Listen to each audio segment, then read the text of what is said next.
Welcome back. I'm Paul Unger, editor of PlaceTech. Today, we're looking at what is meant by workplace experience, what are companies asking for, and what are the big trends in the market. I'm joined by two excellent guests, Kevin Wilhelm, country manager for the US and Canada at Sharry, and Victor Sanchez, senior director and head of global design and build at LinkedIn. I want to start by looking at what the big trends are around workplace experience right now. So, Kevin, I'll come to you first. What are your clients thinking and what do they want when it comes to workplace experience? Well, the first thing I'll say, Paul, about workplace experience is that people look for it.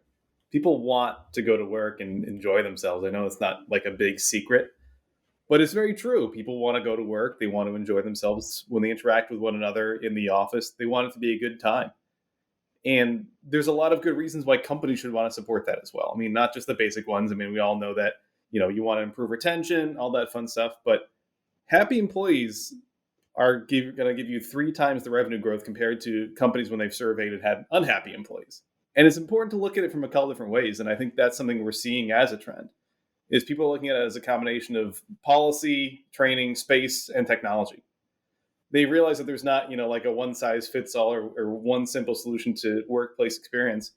They're doing a lot of experimentation, testing, and revising. I mean, we saw 2.6 billion square feet of office space during the pandemic that suddenly sat empty for months or in some cases years plus on end. Companies are going to do a major recalibration in terms of how they're utilizing their office space and how they're going to make sure that they're creating the right workplace experience. Yeah. And Victor, does that echo what you've seen at LinkedIn the last couple of years? Yes, it feels if it echoes a lot. It feels very consistent with what we're seeing. But I want to take a step back. When we talk about experience, we have to recognize that experience is subjective, and in other words, it is very personal, right? And it relates to how people feel when inter- they interact with the workplace environment. And I think that's in addition. I think what Kevin said is spot on. That includes kind of the physical space and the digital space. But more importantly, I believe is their interactions or creating the opportunities for them to interact with other people, their colleagues, their peers, their bosses. And yeah, so in terms of just general trends that we're seeing that only 20 or 30% of the people are coming back into the office. And I think Kevin, you highlighted that too.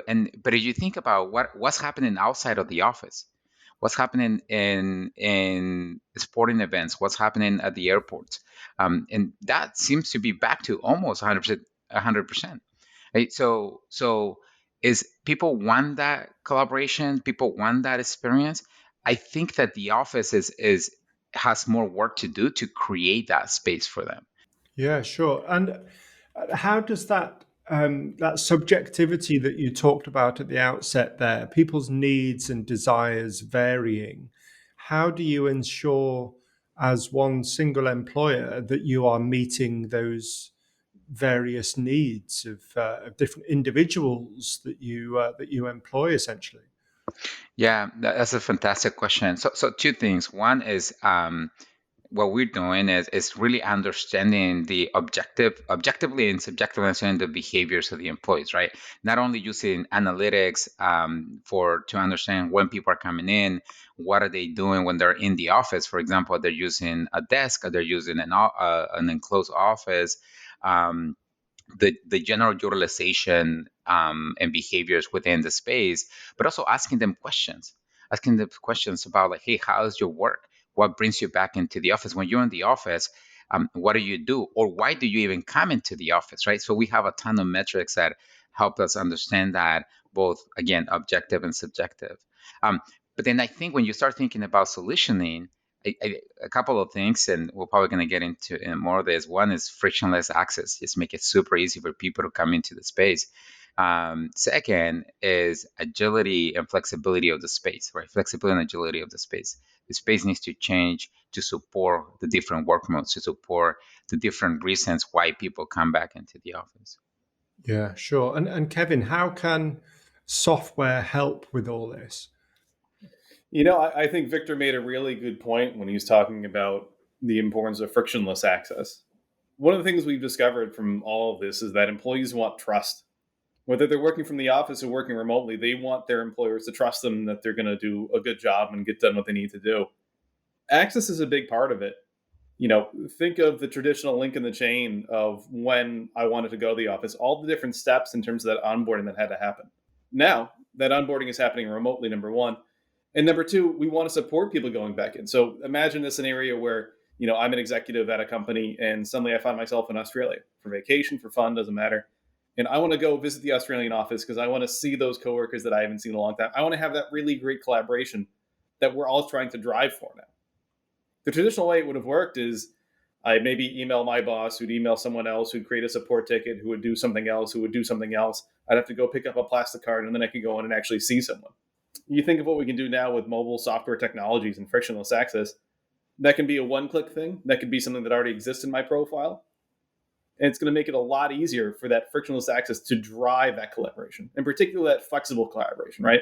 It's not like we're all going to the same, collaboration room every day, 5 days a week anymore. That collaboration can be a lot of different spaces in a lot of different ways. It could be different offices physically. It could be a combination of hybrid. But making sure that people have the capability of easily doing it and feeling trusted in the process is a big key. I think that's a great point, Kevin. And I just want to add a couple of things in terms of just software. Um, when we remove friction, I think there's a couple of things. It's not just the friction to come into the space kind of through the security. I think what Kevin outlined is foundational, right? Trust between the employee and the employer. But going back to the technology part, I think there's two things that I'm seeing, and then I'm seeing and a lot of signals that will support that if we get this technology aspects right, the experience would be much better. So one of them is the coordinating the visits, just knowing when your peers, your colleagues, your employees, whoever is going to be in the office, and that's something that might feel like, oh, that's simple, is primary, like that should be very simple to solve using any software, but it's not. It's not as simple as people think. I guess if you only have a team of two, then it's probably simple, right? But you have a team of like 20 or 10 or 20 or 25, 50, then it becomes a lot more complicated to solve for that coordination. So and that's something that we're trying to solve for at LinkedIn. We have our own native app that we're building internally. We call it Flex In, so that give people the opportunity to share with everyone else when they plan to be in the office, or share with whoever they want to share with. Their sensitivity around that. But the second part is the distributed collaboration. Even the how do we collaborate? By that I mean people in the office, in the conference rooms, and people calling in remotely from other parts of outside of the office. And here and I think it's more than just like VC teams and that. I think really technology that supports the entire life cycle of the meeting, right? What used to happen prior to the pandemic, those like hallway conversations prior to walking into the conference room, like what's happening during the conference room and giving everyone equal access to that information, and then what's happening after that, right? So now you have maybe more 20, let's say 20% of the people in the room, or in some cases maybe 60-70%, but you still have a bigger number of people calling in, and they're not getting all of that same level of information that's happens before and after and even during the meeting. So I think that's another, just thinking about tech, that's another opportunity. Yeah. It's interesting. I think the future of work sort of debate is, for me, it hangs a lot on the management of it. That it's sort of been thrust on a lot of managers who arrived in those positions not expecting to have to manage remotely, and some of them aren't suited to it. They don't have the personality for it necessarily, and they don't want to come into the city. They think they know enough clients. They don't want to do any more networking, but they're hiring graduates that need to overhear how they handle a call and learn from them and things like that. So often you've got the wrong managers in the wrong seats, and it's going to take years to work that out. So if there are tools now that can help them and remove some of the friction and speed up some of the processes, enrich, like you say, capturing those hallway chats. How do you get that online? I think it's absolutely vital. And then you're helping management out, which, especially as we go into choppy waters and potential storm ahead economically, they don't want any. You can't afford friction in the machine, right?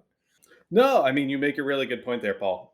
Is it's about aligning the technology and the support departments around that technology for your internal customers. It's one thing to keep throwing tech at a problem, one thing to keep throwing resources at a problem. But you need to align your support teams around that, and you need to align what your actual workplace workers are using it for. So, Victor has a great new app, and I'm sure LinkedIn is doing a great job of, how they're going to explain it to their internal employees of why this exists, the benefit they're going to get out of it, and then for their IT and internal support teams, how they can make sure that they're supporting that appropriately so that everybody's getting the best use out of it. Think of a time where you've adopted a new technology and it hasn't been fully baked. I mean, we've all been there, right? And you try to go and implement that, and then everyone gets a bad taste in their mouth of it.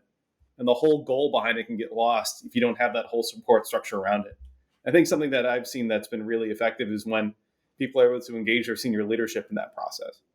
Getting senior leadership buy-in, getting senior leadership ownership that the technology isn't just a technology solution, but a reevaluation of how we're looking at processes and how we're going to support those processes to get the end results that we're looking for. Paul, you said a couple of things that kind of really resonated with me. One is that the machine needs to be as efficient as possible, especially as we enter these times of uncertainty, right? That is, it's no secret to any of us in the business sector. Um, I do think that for the last 3 years, providing flexibility and choice to our employees has been the right thing to do for employees to balance everything that's going on around the world. My sense is that we are going through probably another pivotal point, entering another pivotal point that would force us to kind of rethink a lot of the narrative, a lot of the actions we take as well.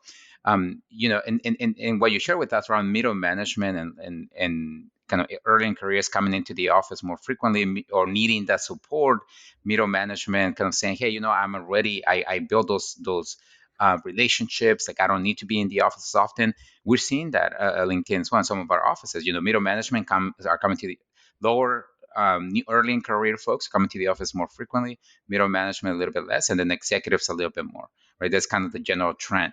Um, and my sense is that at some point in the future, even those elements are going to realign. Those behaviors are going to realign with what the business outcomes requires, right? Or how the business outcomes might shift.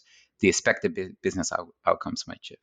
But yeah, fully agreed with Kevin. I think technology is going to play a core part of that, but I think technology alone won't solve it, right? There's going to be policy, there's going to be even expected behaviors, culture, and all those other elements that need to support it.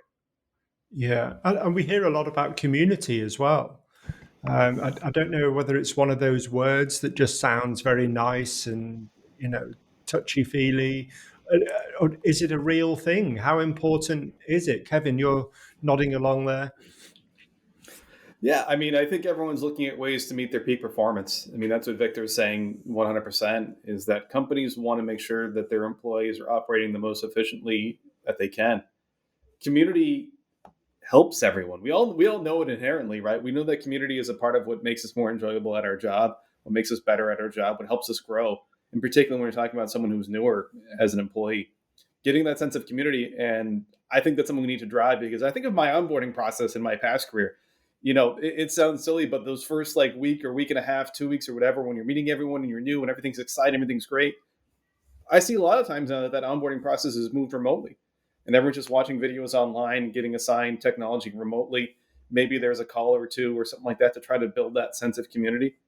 But those pieces that have been lost a little bit by having this hybrid remote work, I think we're going to start to see affect performance. And I think companies are going to really focus on that as a way to help drive peak performance again, because they're going to look and say, hey, where are our gaps? Where are we, stepping down a little bit? And I think community is really something that they're going to look at and want to push towards. I think LinkedIn's done a great job of that, both with their physical design and their software for that matter. Yeah, so yeah, 100%, Kevin and Paul. I think that's a good question. I like the way you post that question because it is a word that sounds nice. I do think that I feel like there's a lot of meaning to it, but I also feel that we are misinterpreting it to an extent the industry. And here's kind of how some of the stuff that I've seen and what I'm hearing. So at LinkedIn, we ask employees, why do you want to come back into the office? And I read many papers before with a similar question to other companies outside of LinkedIn. And the number one reason for LinkedIn is amenities. We provide our employees 100% subsidized food, and that's a big attractor of people back into the office. And it's good quality food too. So the second one is the collaboration community. Kind of, they want to spend time with people. Now, what the industry, then the way we interpret that, the industry interpret that, is like, okay, well, that means that people just want to come in to collaborate. But what we're seeing happen is people come in, they do want to be with their teams and maybe a level of collaboration in person, but they're not collaborating 8 hours in the office or 6 hours, right? They're collaborating the normal time, like an hour, 2 hours. The rest of the time, they're at the desk making sales calls. They're at the desk doing code or doing what they're doing. The people, that's how the office is still being utilized. So I think, but I do believe that here's I believe that people want to be near their team members. And then so when they're coming into the office, is enabling that. And I think just by being like physical proximity, sometimes just, hey, quickly, a 30-second question, right? But if you think about, you talk about being efficient, I think that really allows us to be efficient in our operating models, right? Because that you don't have to schedule a 30-minute transactional meeting to go answer that question. That's real. And sometimes real innovation happens in those instances when people come together. So, but just the way I think about it logically in my engineering brain is that when you bring people together, that leads to, or community leads to trust. Trust leads to commitment. Commitment then leads to better business outcomes, right? And that's and to me, it's a linear, it's inputs and outputs. And so there's a true value proposition for just talking about that and creating the environment where that can take place. Yeah, yeah, absolutely. Kevin, did you want to add on that? No, I think Victor said a key word there, and I don't think I've said it yet today, and it's one of my favorite ones, and it's innovation. Collaboration, community, that flexibility is a key part to the speed of innovation. If there's three of us talking and suddenly we feel like we're onto something, we should be able to collaborate any way we want to, anytime we want to. Because innovation is what driving business forward. Every company knows they need innovation. It's a question of what they're using, both from a technology and a policy perspective, to let their employees be innovative and responsive and be fast. Innovation is, once again, you have that spark, you have that moment, and you have to be fast, be able to drive innovation forward, to develop new solutions, new products, new ideas. Yeah. Paul, I went to the Workspaces conference this last week, and someone made a statement that there's no part for efficiency and innovation.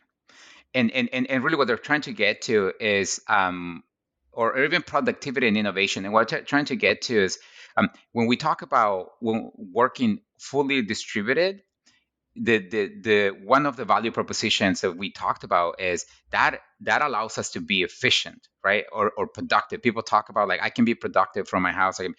But when you talk about innovating, like, you need to come together. Like, you need to have those conversations. You need to allow your brain to be exposed to something that you don't hear about every day, right? Collaborate with your weak connections, not only your strong collaborators, your strong connections.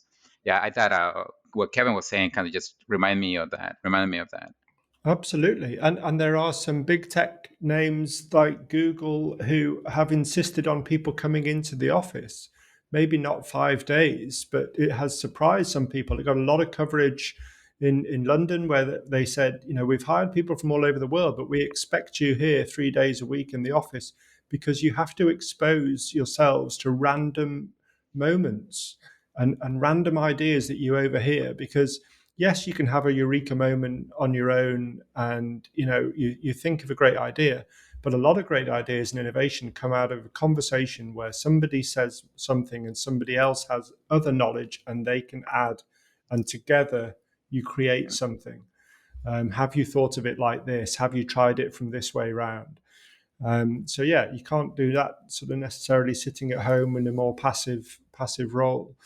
Okay, so let's distill this down to what it's like actually for listeners that are working in real estate and they come to that moment where they've got to procure, they've got to buy technology. How do you help those people that are listening in take account of everything that we've talked about, the factors, the digesting the market trends, and then help them make better decisions around choosing tech partners? What are some of the factors they should be considering? The first thing I would say is get something that is cloud based. Don't get something that is on prem. Everything we're talking about, flexible, scalable, fast, easily updated. Get something that is cloud based. You don't want something that is on prem. This isn't 2009 anymore, where you should be filling up racks full of servers. Get something that's cloud based because it's going to fit your solution so much better. Like, that speed of experimentation is a big piece of this, right? It's important to try things out, pilot things, see how they go. Maybe you like something, maybe you don't. But being a cloud based solution lets you pilot, lets you experiment. And the cloud solution is probably going to give you better data too. I know that's anecdotal. I don't have like a stat that says cloud's going to give you better data, but I bet you the cloud is going to give you better data just because you have so many back-end analytics you can put on cloud data, as opposed to, once again, your server is loaded, your server is running, and your server has a certain limit on the amount of processing power it has. The cloud has not infinite, but pretty darn close to infinite processing power to be able to take that data. So when you're experimenting, when you're scaling, when you're trying different things, it's going to give you that flexibility to, be frictionless here, be scalable and flexible over here in this type of way, and do both at the same time a lot faster. Sure, sure. Victor, what would be your big idea for people to take away? My advice is people need to really understand the problem. They need to understand what am I solving for, and is do I even have a problem to begin with, right? It's like and then after they identify what the problem is, then they have to think about, like, what are the solutions out there that can help solve for this problem. And then do a comprehensive evaluation around, do I build this solution or do I go buy it? Right? And then kind of what makes the most sense for me, as a company, the teams, the resources I might have, and also understand what is the total cost of ownership. Like, what am I is there an initial implementation, and if I go buy it, like I think Kevin's point around the cloud, what is the recurring fees to have this my technology in the cloud every year or months, or however the timeline is. So I think that's important. um, I do think the other thing, as people are going through this, they should clearly understand what are the measurements of success. What are the KPIs? Like, if I deploy this software, how do I know that this software is going to give me the right results, and how can I measure that? And you guys know, like, typically, Kevin, I'm sure you talk about engagement, you talk about adoption engagement, and some of those more traditional metrics. But my sense is that organizations, based on what they're solving for, they might have additional metrics they want to measure. And I would agree 100% with Kevin. It's like, pilot, test, pilot, iterate, deploy. If it makes sense, if it's solving the solution, go and deploy it. But just going in with the mindset of, like, robust process, what I just talked about, but going with the mindset that I'm gonna pilot this. I don't need to deploy. I don't need to make it accessible to 100% of the company. Let me just make it to 50 people. Early adapters. Let's see how it works. People that are gonna give me feedback, so I can iterate and make the product better for my company. Wonderful. Some great advice there. Thank you very much. Just one final thought on the economic outlook. And we've talked about, like you were just saying, piloting, iteration, experimentation. Do you think people's appetite for experimenting is going to be reduced because of the fear of the risk? They've got more to lose. They're maybe more focused on budgets, things like that, or how do you think that's going to play out? Kevin, again, I'll come to you first. I think you bring up a good point. It's all about building the case that it's going to align very closely with what your performance and business goals are. If I have something I build up a strong case for, and I say I want to pilot this because it's really going to help me achieve my goals, I think most companies, I mean, once again, there's obviously a scale and a dollar value where that's not going to be the case, but at least for piloting and testing, I think there's still going to be an appetite for that. But once again, it'll be a stronger focus on what my goals are, what my reasoning is behind it, and justifying it to senior leadership to make that a priority in terms of what resources they have available. Sure. Victor, closing thoughts? Agreed 100% with Kevin's on that. I do think that's going to become tighter and tighter, guys. It's just a reality of this different business cycle that we are entering, right? And then so without a strong ROI, there's it's highly unlikely it's gonna get proven. We just need to be real, right? But if you have a strong business case with strong ROI and is in direct support of how the company wants to operate and in support of the business objectives, I do think that it'd be difficult for the decision makers to say no, we're not going to invest on that. So I think that's a great question. Just in terms of departing thoughts, I think is and because Kevin and I, obviously, there's a relationship between a potential consumer of technology and technology and a technologist, so, a product. I think it's important for people to um, partner with companies that align with the purpose, right? Find the companies that that they would support your purpose, that would get aligned with what you're trying to solve for. Test and iterate. Kevin both and I both talked about that. Going with the mentality of experimentation, test and iterate, and know that you're not going to get it right. Like, it's not going to be right the first time, and it's going to feel a little bit friction, like as you test, as you set it up, as you integrate with your existing systems. And yeah, it's gonna take a little bit of some iteration and time to get it right. Thank you very much. Wonderful. Really enjoyed that. Brilliant discussion. Thanks, guys. So that's been Kevin Wilhelm from Sharry and Victor Sanchez from LinkedIn. I've been Paul Unger from PlaceTech. Today's episode was brought to you in association with Sharry. Sharry is a workplace experience platform that brings together multiple touch points to redefine workplace experience, including mobile access with Apple Wallet support, smart parking, hybrid work, visitor management, and employee engagement. More than 40 million square feet is powered by Sharry's software, including the iconic One Vanderbilt high-rise in Manhattan. Find out more at sharry.tech. Thanks, everyone.